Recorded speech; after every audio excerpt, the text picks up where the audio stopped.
कोल्हापुरात भाजपकडून महापौरपदासाठी देसाई खाडे मध्ये रेस, महिलांमध्येही चुरस।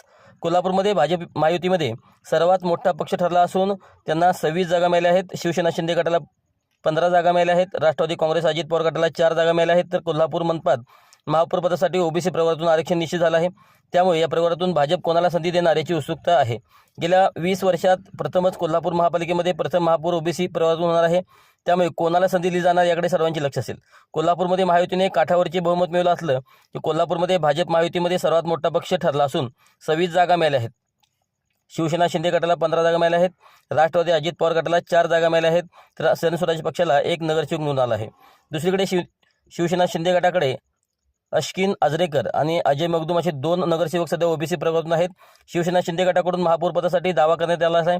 त्यामुळे जर महापौरपद विभागातून देण्याचा निर्णय झाल्यास पहिल्यांदा संधी शिवसेना शिंदे गटाला दिली जाणार की मोठा पक्ष म्हणून भाजपला संधी दिली जाणार याकडेही लक्ष असेल। कोल्हापूरमधील पदांची खांडोळी ही राज्यामध्ये सर्वाधिक चर्चेला गेलेला विषय आहे। त्यामुळे महायुतीचा सत्तेचा फॉर्म्युला ठरवताना महापौरपद 5 वर्षासाठी थेट दिले जाणार की 2.5 वर्ष असतील याबाबत स्पष्टता नाही।